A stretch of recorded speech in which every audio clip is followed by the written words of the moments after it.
Hello everyone, আসসালামু আলাইকুম। Welcome back to my channel. আজকের পর্বে আমি আপনাদেরকে খুবই জনপ্রিয় একটি রেসিপি শেয়ার করব, আর সেটা হচ্ছে ম্যাঙ্গো ফুটিকা। চলুন তাহলে রেসিপিটি দেখে নেওয়া যাক এই ম্যাঙ্গো জুসটা কিভাবে তৈরি করতে হয়।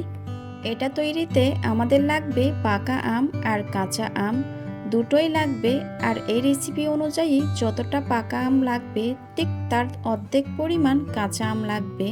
এবার আমগুলোকে খোসা ছাড়িয়ে আটিটাকে ফেলে দিয়েছি আর ছোট ছোট করে টুকরা করে কেটে নিয়েছি।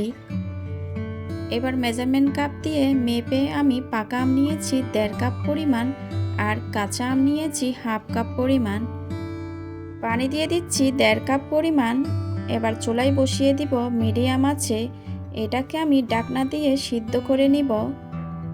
এবার ঢাকনাটা তুলে নিচ্ছি, আমটা চেক করব সিদ্ধ হয়েছে কিনা। যখন আমটা সিদ্ধ হয়ে যাবে তখন চুলা থেকে নামিয়ে এটা কিছুক্ষণ ঠান্ডা করে নিব। আমটা ঠান্ডা হতে থাক, অন্য চুলায় আমি শিরা তৈরি করে নিব।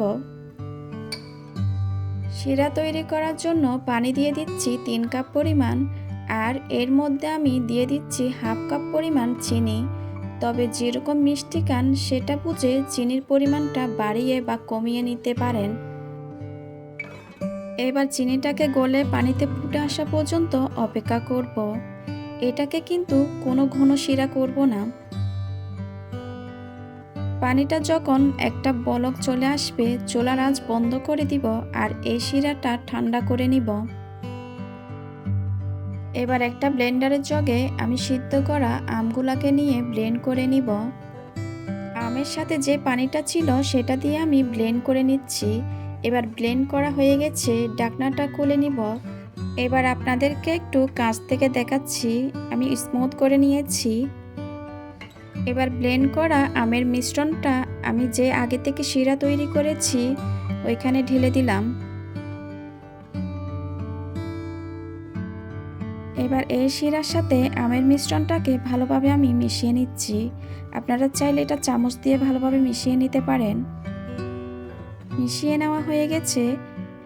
আমি একটু আপনাদেরকে দেখাচ্ছি এর ঘনত্বটা কীরকম হবে। আপনারা অবশ্যই আপনাদের টেস্ট অনুযায়ী পাতলা বা ঘন করে নিতে পারেন। এই মিশ্রণটাকে এখন আমি একটু ছেঁকে নিব। এটা খুবই ইম্পর্টেন্ট একটা কাজ। আমের মধ্যে কোনো ধরনের আঁশ বা অসমান অংশ থাকলে সেগুলো আলাদা হয়ে যাবে। এটাকে আমি একটু নেড়ে ছেড়ে ছেঁকে নিব, আর ছাকার পর কোনো অসমান অংশ বের হলে ওইটাকে আমি ফেলে দিচ্ছি। আর আপনাদের যদি মিষ্টির পরিমাণটা কম লাগে আপনারা আরেকটু শিরা জাল করে মিষ্টিটা অ্যাড করতে পারেন। অবশ্যই কাঁচা চিনি বা পানি অ্যাড করবেন না। এখন আমি জুসটাকে পরিবেশন করে নিচ্ছি। গ্লাসে কয়েক টুকরা বরফ দিয়ে দিয়েছি। এবার জুসটাকে আমি ঢেলে দিলাম। এই আমের সিজনে আপনারা বাসায় এটা একবার হলো ট্রাই করবেন। এটা আপনারা একবার ট্রাই করার পর বাজার থেকে আপনারা ম্যাঙ্গো ফুটিকা এটা আর কিনে খাবেন না। আমার বাচ্চারা এই ম্যাঙ্গো ফুটিকাটা অনেক বেশি পছন্দ করে। আপনারাও চাইলে এভাবে বাসায় তৈরি করতে পারবেন। আশা করছি আমার আজকের রেসিপিটা আপনাদের ভালো লেগেছে। আমার ভিডিও ভালো লাগলে অবশ্যই আমার চ্যানেলটা সাবস্ক্রাইব করবেন।